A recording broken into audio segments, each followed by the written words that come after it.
Yes, ladies and gentlemen, welcome back to another episode of Cricket 8. I'm one half of today's show, Machel St. Patrick Hewitt, and to my left or my right, depending on what angle you're watching this particular live show, you can see the ever great, I was giving you an intro like you're Houdini or something, Rob Barron. Rob, how you doing?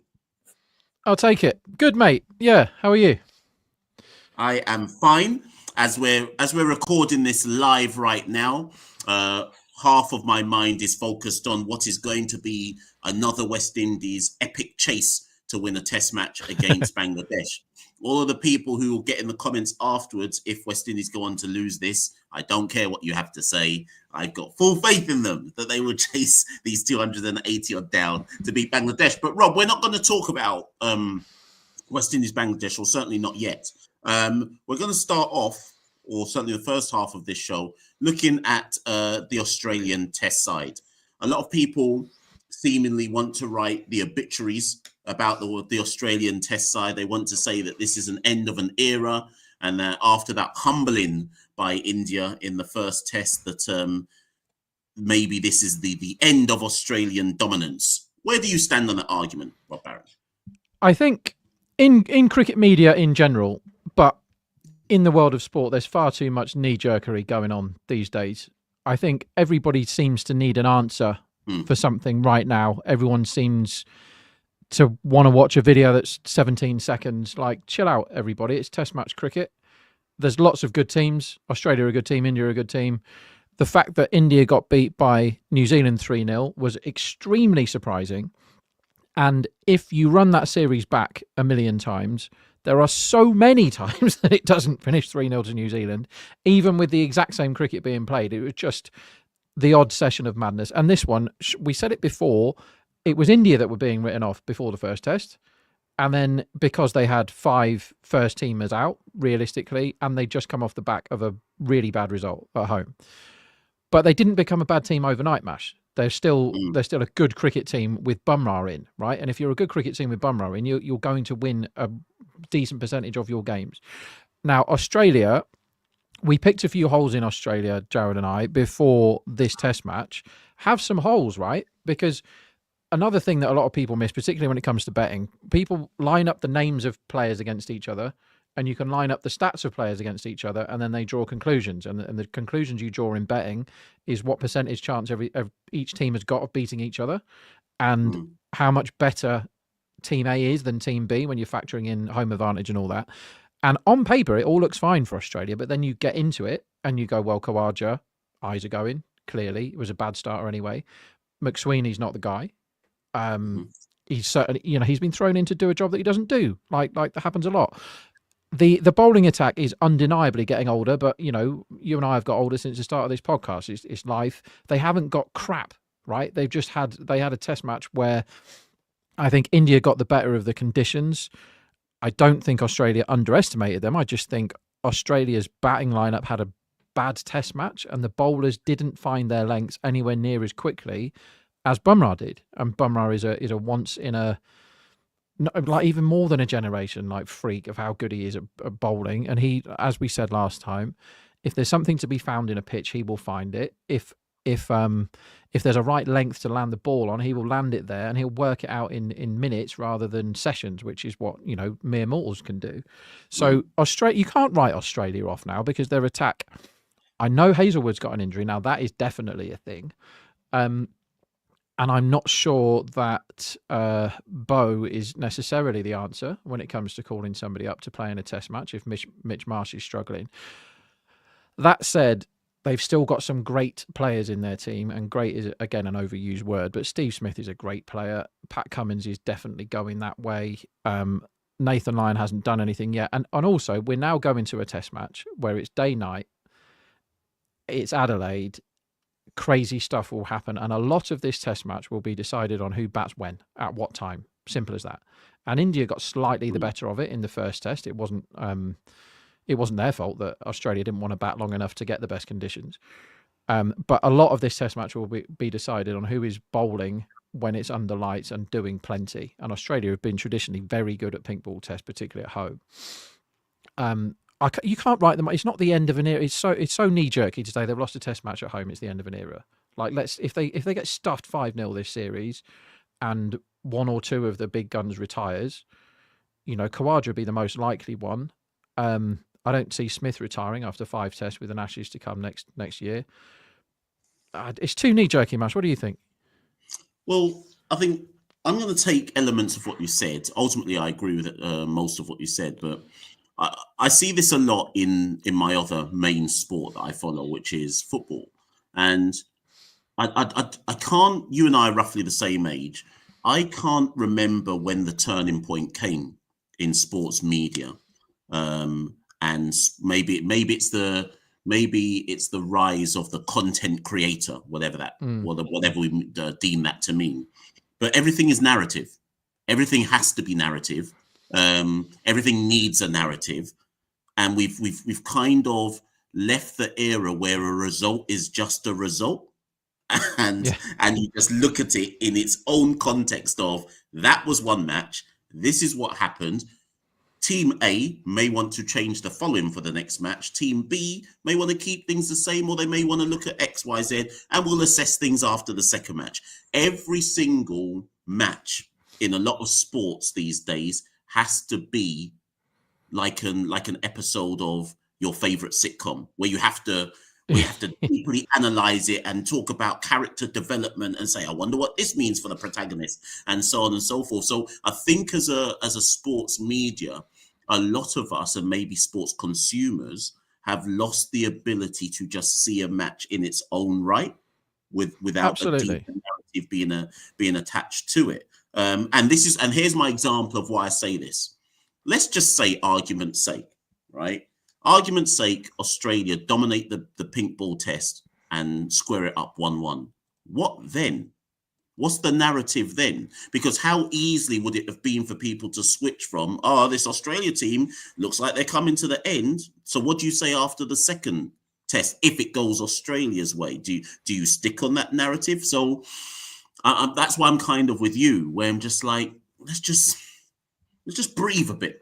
Let's just breathe a bit and let this test match or test series play out naturally, and then do the major analysis at the end of it. But absolutely, sport allows us to do that anymore.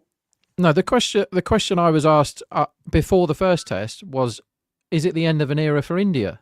Right, we've had one test of the series, and now the question is it the end of an era for Australia? Like, eras don't end every test match. Like, chill out a bit, it's fine. like eras take ages. Like, go and look at global history. Era is a long time for stuff to happen, right? We had one test in the England-New Zealand series, and the market, betting-wise, that was a 50-50 game, England-New Zealand, that first test match. And you weigh it all up, and you go, fair enough, that seems about right. And England obliterated New Zealand on paper, but realistically what happened is New Zealand dropped absolutely bundles of catches and England didn't, and that, for me, that was the test match. If New Zealand didn't drop Harry Brooks 6 times when he was scoring 150 or whatever it was, it would have been much closer. And sometimes stuff like that just happens. Like Glenn Phillips showed us that he is an extraordinarily gifted fielder by taking an absolute worldie in that test, and he also dropped 4 catches in that test match that my nan would have caught. And cricket is a sport like everything else. And sometimes, and the market doesn't go, oh my God, New Zealand are finished, they're never going to win another test, because it knows that a month ago they beat India 3-0 at home. So they're not going to get crap overnight, those same people. And they've got Kane Williamson. So the market goes, okay, it's about 50-50 again. It just so happened that one team won reasonably comfortably this time. So yeah, I think knee-jerkery is a huge issue. Like everything else in the world, it's social media's fault for me. But I do think your point about whatever a content creator is, I think sometimes people get into the situation where they have to say stuff, and they just go, well, I'll say this, I'll just say something really out there about how it's all done, and then there's no accountability for these people in 2 test matches time to say, do you remember this team that you're saying is the best team ever? Yeah. 2 test matches ago you said they were the worst team ever, and you said it in those words, and so which one of those is right, or are you just saying stuff? Is this just hot air? So we're here to talk about cricket and offer a bit of insight, because you and I watch, an extremely unhealthy amount of cricket between us. And the cricket that played out, India did better than expected. Australia did worse than expected. The result was a resounding victory for a good cricket team against another good cricket team. a series is quite a short sample size to judge, eras on. But the fact that, I mean, I don't see Steve Smith as a spent force, nor do I see Hazelwood or Lyon or Stark or Cummins. I think, but it's undeniable that they're nearer the end than the start. All of those people I just mentioned. Labuschagne is the interesting one in that lineup. Yeah, I was about to ask you. Yeah, has he? I mean, I know he copies everything Steve Smith does. Does he have to copy him being crap when he gets crap? Is that what all that was about? But he is, for whatever reason, he has gone off a cliff, Marnus, and some of that is natural variance and reverting to the mean, because everybody forgets there was a time where Marnus was getting dropped 2 or 3 times every innings. Like, someone did a piece, I think it might have been Ponsonby did a piece for Cricinfo where he actually did the stats of how many times each top 5 player in the world in each team had been dropped. And Marnus was like 3 times higher than everybody else. So it was a fact that Marnus was lucky when he was averaging 50. And maybe now those nicks are going to hand. Maybe it's stats give, you can get long fallow periods and reasonably long form is a mad thing and all the rest of it. But Marnus is showing signs that are pretty worrying from an Australian point of view, because that 2 off 50 or whatever it was when he was out 3 times was absolutely bananas. So let me ask you something then, in the kind of context of the question. And this is something that, as a West Indian fan, I often ask. This is more prevalent for someone like a West Indian fan to ask themselves, and there'll be Aussie fans watching this possibly who rarely have to ask themselves these questions. But let's just say West Indies. Let's just say India win this series comfortably, and comfortably means 4-1, 3-1, with maybe rain destroying a test or whatever, right? Who in this Australia squad would you expect to not be there, let's say by the Ashes, if Australia had a terrible series? I'm not going to say what the terrible series looks like, just say a terrible series. Whatever that means, if it was terrible, who would you expect the selectors to say, you know what? Yeah, you're going to have to hold a rest or a drop or whatever, or a retirement. Who would you expect to be most at risk? I think the most likely to disappear would be Khawaja, given what we're seeing now. Sorry, just to wrap up that story about Marnus, Shubho has very quickly and efficiently told me that it was actually Shiva Jayaraman that did that article about Labuschagne being lucky. So give him his props. It's Khawaja, because when Khawaja was good, he was a bad starter. And the older you get, and he is older, just like everybody is, he is now 37, nearly 38. He'll be 38 after the next test. That is a time where not only does the hunger go a bit naturally, look at, Alistair Cook, look at not many people are going on to 38 years old and being productive in test matches now, particularly someone like Khawaja, who still mucks about in, the odd big bash game for Thunder or whatever it is. I think his eyes are going, Khawaja, and it's unlikely that they get better. And when you're a bad starter as your natural game, even when he was good, his starts were terrible. It would not be a surprise if Australia were to get dealt with this series, if Khawaja had a long run of bad scores, 10 bad scores is not enormously unlikely when you're a bad starter and you're facing Bumrah anyway. But when you're 38 years of age and you're a bad starter and you're facing Bumrah, it's a reasonably likely outcome that Khawaja goes through this series without getting a 50. And then, is it Constas that's making all the runs, the kid who got 100 again the other day? There are people who may bang the door down, but the thing, it's not the Cook-Strauss thing where England tried 20 openers because they didn't know what the hell to do when that partnership is finished. And for a bit, it was the Usman Khawaja, David Warner axis that you don't want to break up. And now all of a sudden, Warner's gone and is annoying the hell out of everybody in the commentary box.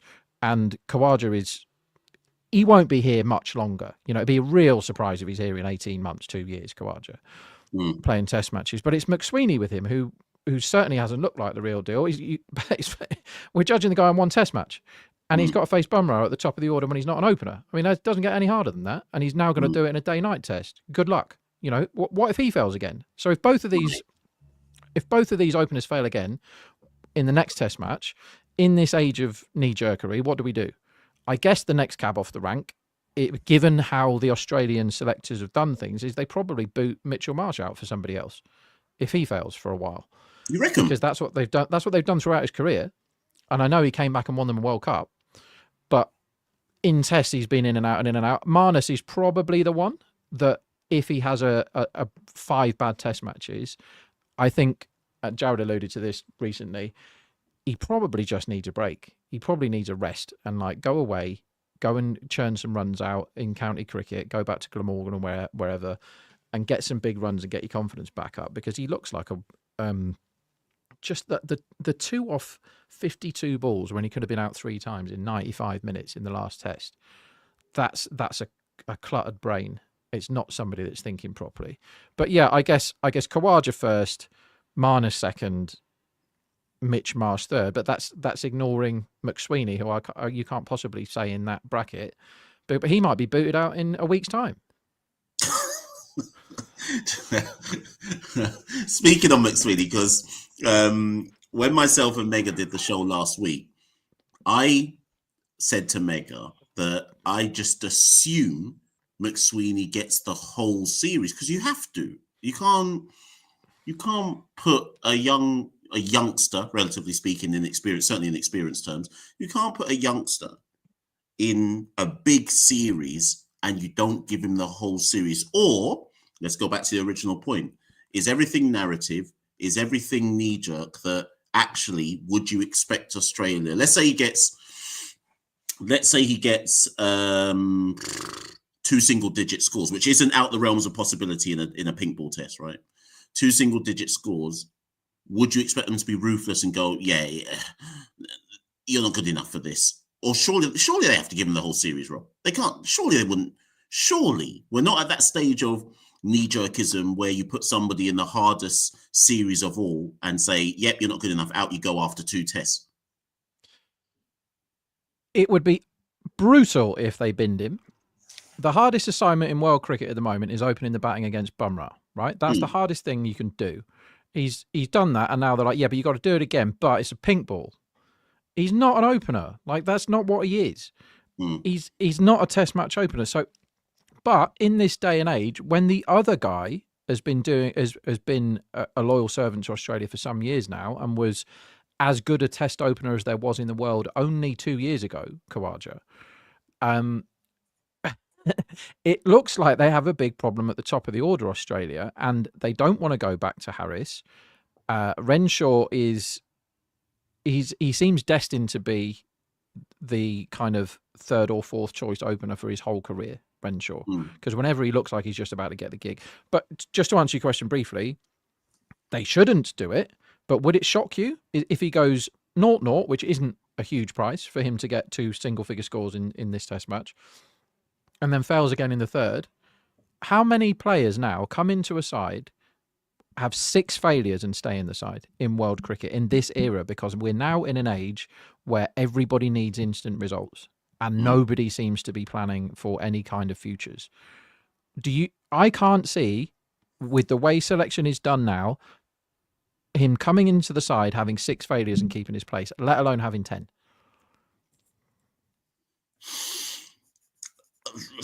I mean, the reason I'm pausing is because I always love to look at the West Indies narrative. We have players playing. We have players playing that have got about 10, 11 Tests and can't do anything. So when you're saying how when he gets 6, I'm like, well, I don't know. Maybe our whole team could qualify for something like that. But do you know what? Actually, this sounds like a silly question, but I genuinely mean it.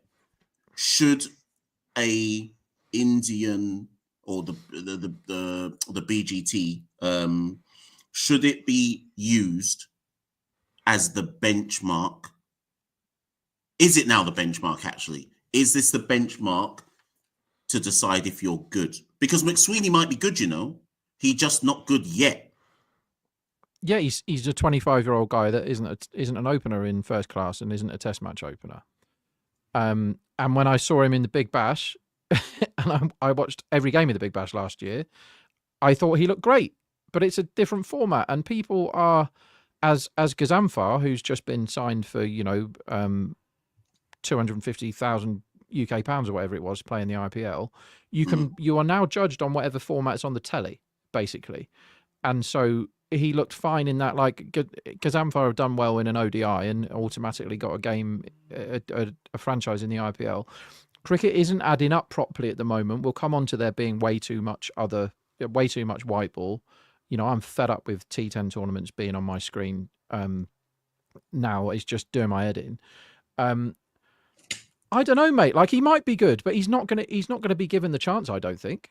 What used to happen is strong management will go, we are backing this player and we're going to give him X amount of time. So maybe you go, right, we're giving you this series, that series, and that series to show us what you've got. It's 10 test matches. And I think 10 test matches is a fair, like, luck will sort itself out. There are always going to be people in the world who don't get on the right side of the coin flips, right? They come in when it's cloudy every time, all their nicks go to hand, and then you get the Marnuses of this world that, they all go through people's hands and legs.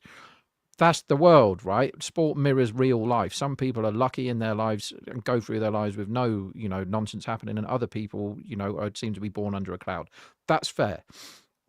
It's not fair, but it's fair, if you know what I mean. But telling someone we're going to pick you until we don't pick you, that means people are worried. People can't go to sleep properly at night because they think this might be my last test innings. If they're told you get a finite amount of time, we're going to back you we think you're great, Mr. McSweeney. Yeah. You're 25 years old. We have identified you as the future of the opening for Australia in test matches. Not doing the England thing where it's like, we think you're good. We currently don't have a number 3, so you're going to be 3 this time, 7 next time, 6. Like, that stuff doesn't help. You go, it used to be, if you were the young kid, you were the number 7. You were the spare bat, right? You started there and you did short leg when you were fielding, and that was the young man's job. And then you slowly moved up the batting order as you got older and more experienced, right? Unless you're an opener is a specialist position, which is something that people forget now. And they just go, all right, you open because we haven't got one. It's such a hard baptism to go, you're a test match opener now. So if it was me, I would give them a finite amount of time. I'd go, right, this is not if you fail in 2 test matches, you're out. It's we are backing you for this series, that series, and that series, and then we're going to reassess where we all are. I think that is a fair way of doing it. But the world we live in now, everyone needs results today. Unless you're England, in which case you don't care about the tournament. Well, so it's interesting, right? So you said I was surprised because I thought you gave a bit of a critique there of England in your answer. And because I was about to jump in and go, well, England are doing exactly what you're asking for, are they not? They're looking at someone like Jacob Bethel, but you then clarified it by saying, oh, we just have to fill that particular spot, right? But they've looked at someone like Jacob Bethel and they've clearly indicated to Jacob Bethel, we're picking you no matter what. Like, you're just going to be in the... And if I'm Jacob Bethel, I've got all the confidence in the world that the management believes in me, right? And it's, not that they've said it publicly per se, but I think it's pretty clear to everyone that England believe in Jacob Bethel and are going to give him as many opportunities as he needs to come good. Zach Crawley's been given so many opportunities. If he was West Indian, he would have been dropped by now. But England have given him countless opportunities to come good. So are you saying that Australia should be saying to McSweeney, we're playing you no matter what? You're getting this whole series. We believe in you. Because right now, if I'm McSweeney, I'm thinking, boy, if I don't get a score by the end of the 3rd test, I might be out. That's what I'm thinking if I'm McSweeney. But sure. Are you saying that Australia should be saying to him and making it clear to people, this guy has the whole series? Are you saying that's the way forward? I think that is fairer for the player because he then can get a relatively good night's sleep before the next test match, knowing that he's been told he's got a series and not we're going to pick you until we don't pick you. Because then he's thinking, right, is this my last innings? I've got Bumrah with a pink ball in his hand and I'm batting at 7 p.m. Never done that before. I'm 25 years old. I've never faced anything like that. It's really hard. And if I don't do well, I'll probably be out. If you tell the player, okay, you got this amount of time. We're going to back you for this entire series and this other series, the one at home and the one away, or the two at home or whatever it is, and we'll see where we are then. Fine. England are a weird one, right? You can have discourse about England, and content creators must love them because they do loads of mad shit all the time. Basically, that's what England do. They've gone from never backing anyone to over backing people. Yeah. And Crawley has been overbacked. I mean, Crawley went through a very long time after he scored 267 on, an incredibly roady road. That was at Southampton, wasn't it? He then had a long run of not doing anything, and then he got 100 against the West Indies, had another long run of not doing anything, and then he went to Rawalpindi and got 100. Me and you could get 100 at Rawalpindi, mate. Like, it's a farcical. And then what they do then is they go, "We told you." Whenever he gets 100, they go, "We told you." We persevere with him. Then he does nothing for another year. And then he was actually quite good for a while, where he kept getting 40.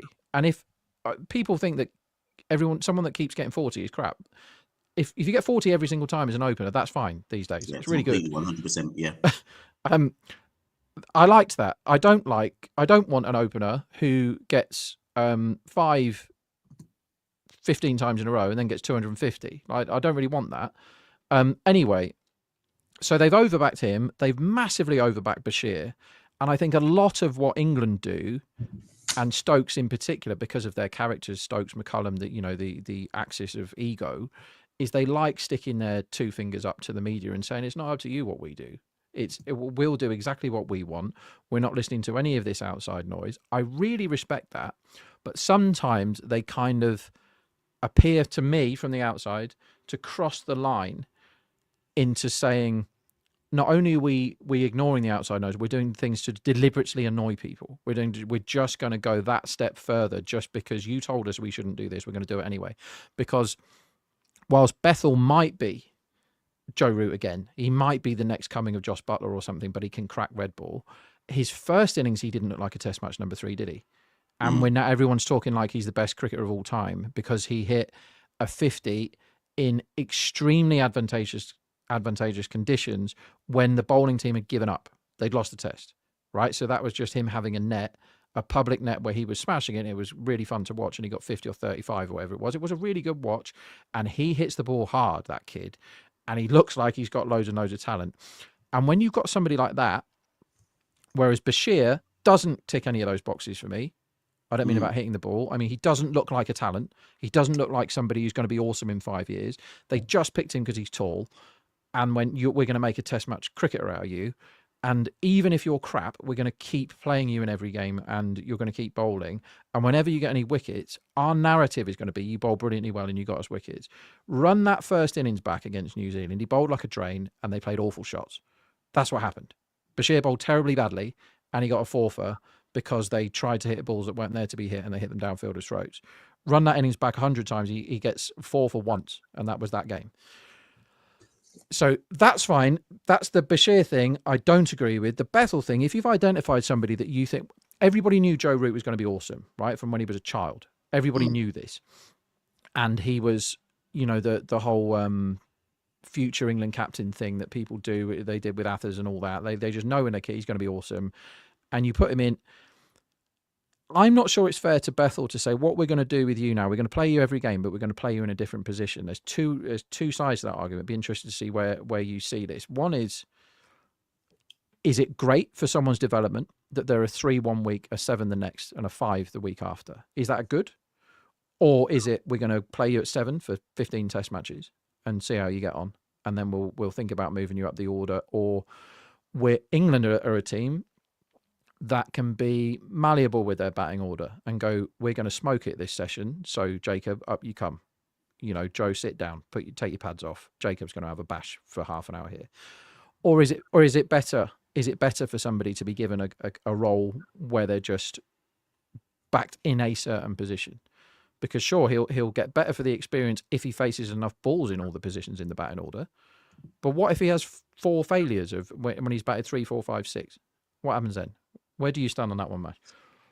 Well, I'll tell you where I stand, Rob. I stand by not answering the question because so I'm gonna let the viewers answer that one in the chat. What I will just say, there was a really good question. We're gonna go to an ad break any minute now, but there was a really good question, Rob, but I don't want you to answer it.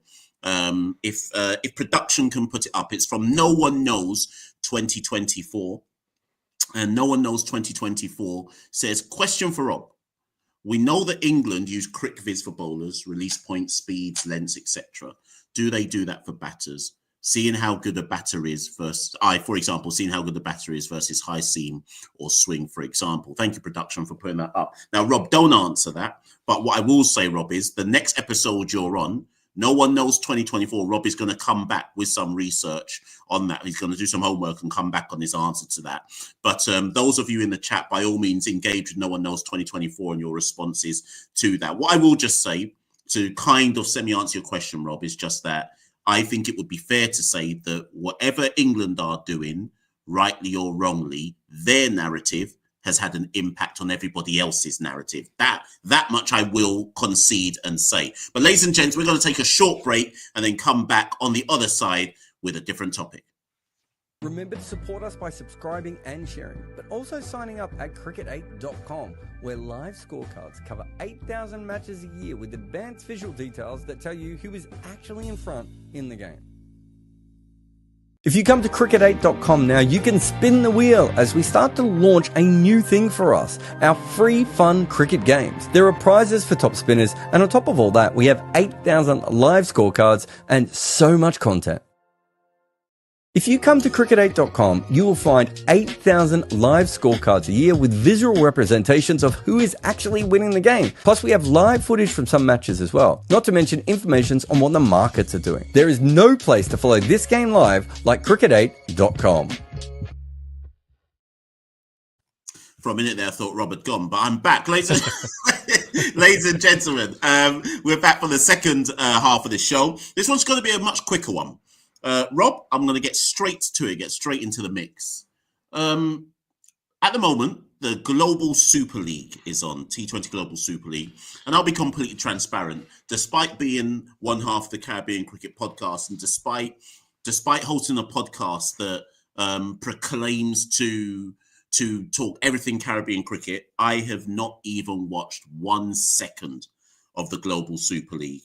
Now, for those of our listeners who maybe are invested in the Global Super League or are a T20 acolyte, that league, to all intents and purposes, for those in the know within the Caribbean, that league is really a kind of political sports washing project. This is my words, by the way, people. These are my words. It's essentially about boosting the profile of Guyana. Guyana obviously is an oil-rich country. The league is really there to boost the profile of Guyana, ensure it has good relations, particularly with India. It's no coincidence that the Indian PM was in Guyana. That's not a random event. That there's a reason for that.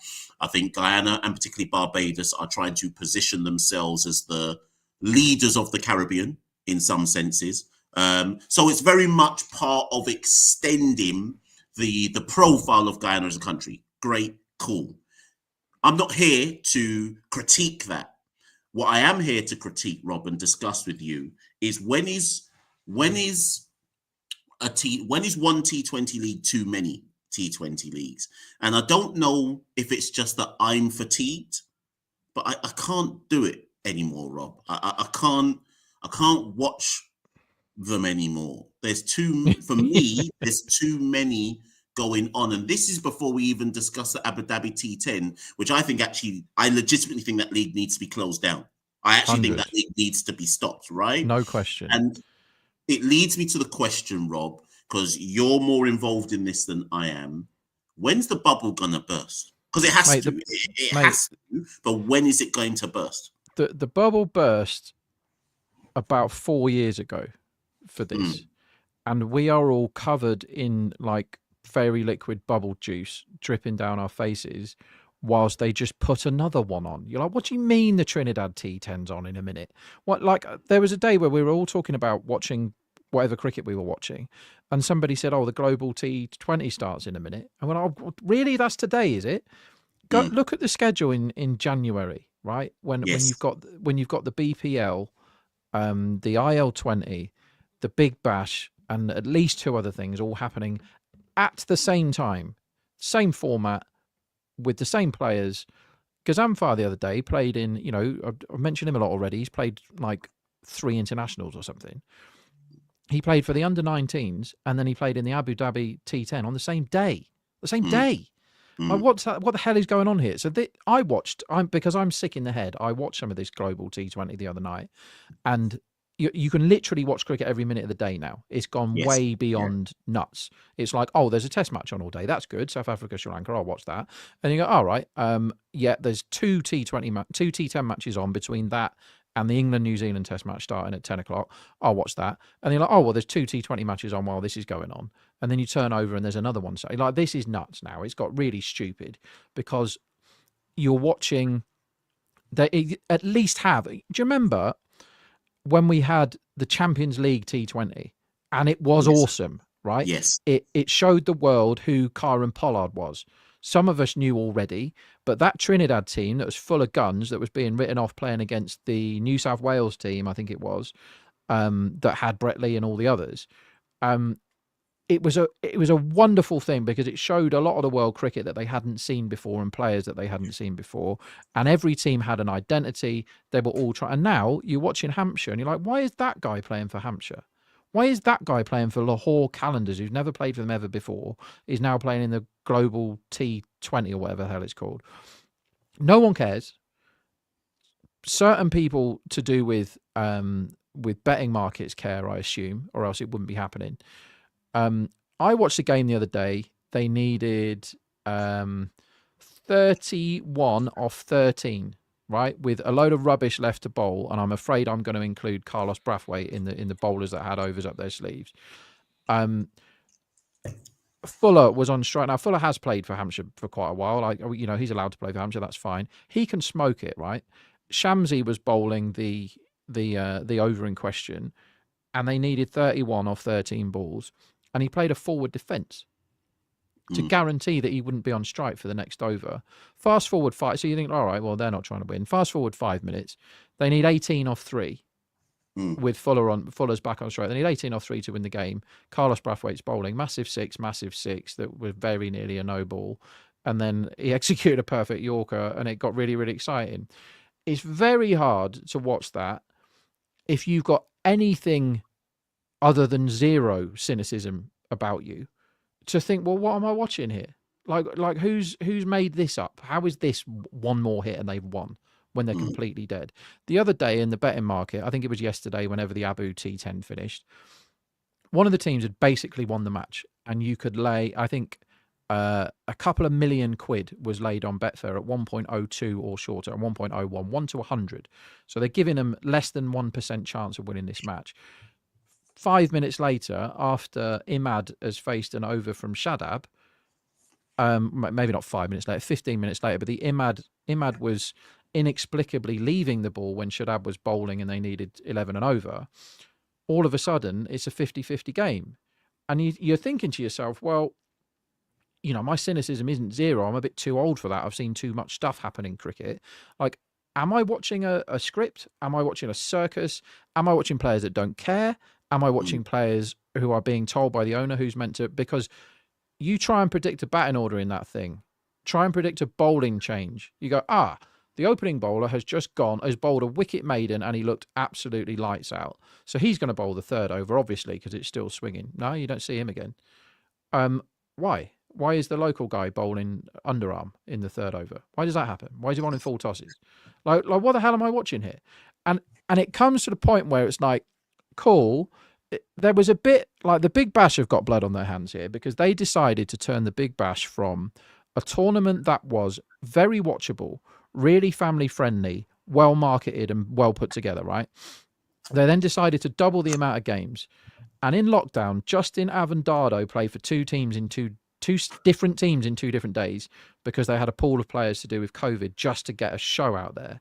And at that point, it became very clear that the product mattered more in terms of we must have something for people to watch and, let's face it, to bet on. That's more important than having the integrity of the competition, which is 11 against 11 that are all trying to win and they're trying to play their best. Because if I watch a cricket match, I don't care what the level is. Go and watch ECN, right? Go and watch a European Cricket Network when two teams are really trying. I don't care what the standard is. I like watching football in my local park when both the teams are trying. I like going to watch Macclesfield, which is my local team, when both teams are trying. What I don't like watching is a load of people who I know playing against each other and they haven't got a clue who they're playing for that day. They don't know the name of their own team. They don't know what the tournament's about. They don't know when it starts and when it finishes because they've got to play another game for a different franchise in 2 days' time, halfway around the world. Couldn't care less, right? It's all about cash. I'm not quite sure what forces are at work here, and I'm not allowed to say what I really think on a recorded podcast because I'll get sued or shot.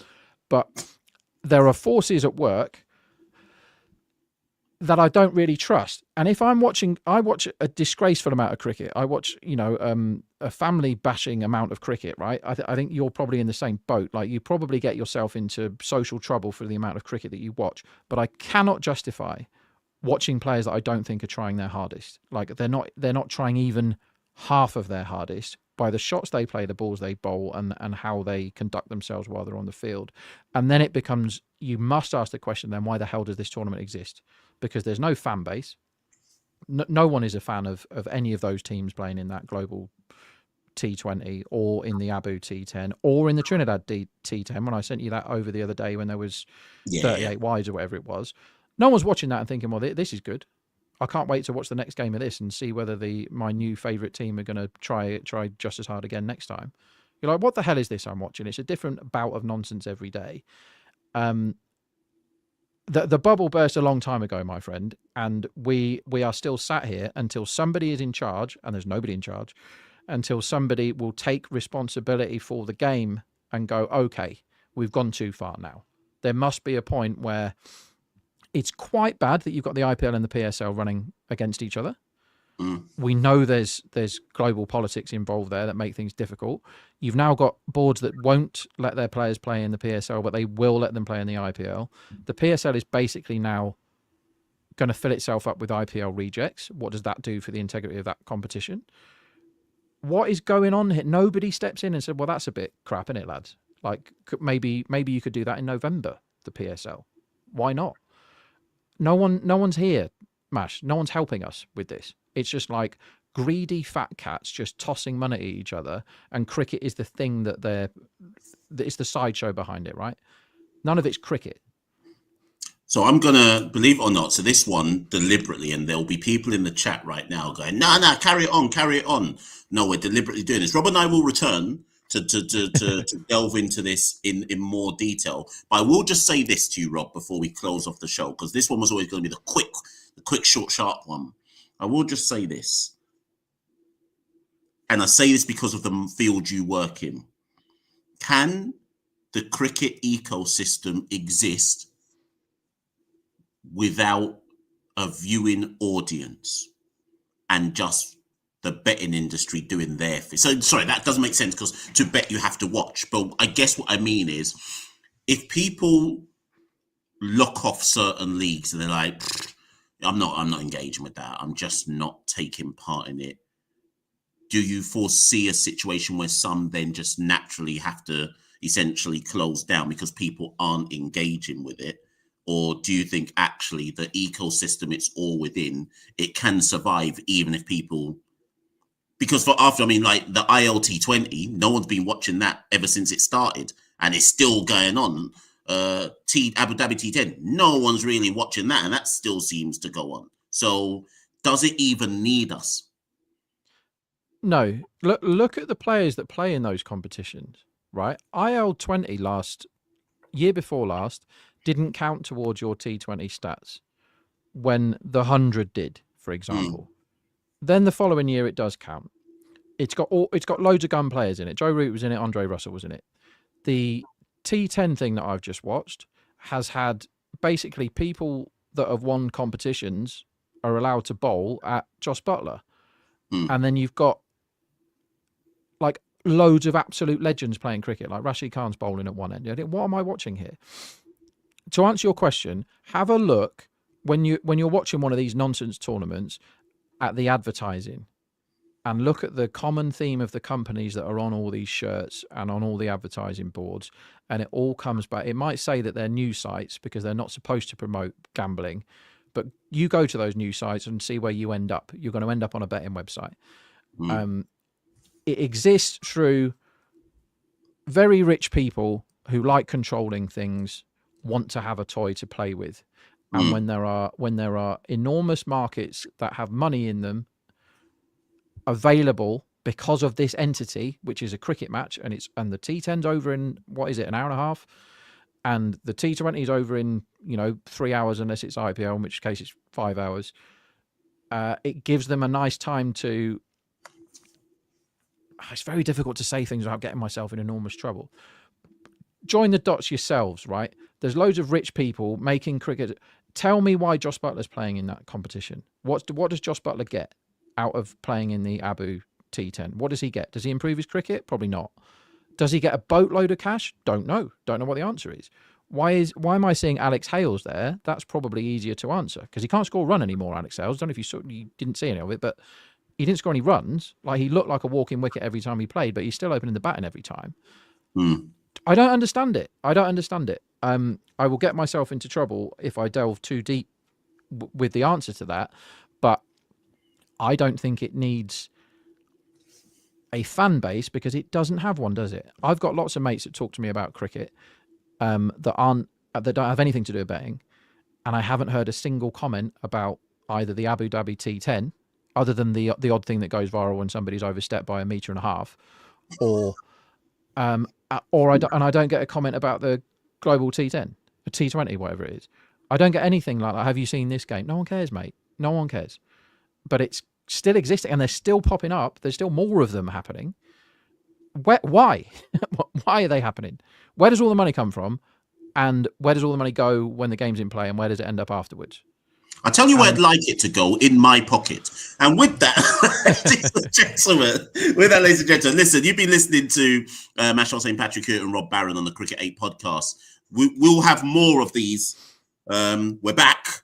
And by we're back, I mean me and Rob. We're back having these conversations. More of these to come, people. Listen, if you're watching this on the replay, you can comment as well.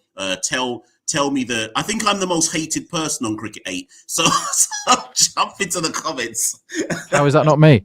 No, I think now I'm back. I'm overtaking you. So jump into the comments, people. Let us know what you think about the show. Like, share, subscribe, all of that. And more content coming this week. So make sure you do subscribe to the channel. I've been Machel St. Patrick Hewitt. Rob Barron's been Rob Barron. And we'll see you all very, very soon. Remember to support us by subscribing and sharing, but also signing up at Cricket8.com, where live scorecards cover 8,000 matches a year with advanced visual details that tell you who is actually in front in the game.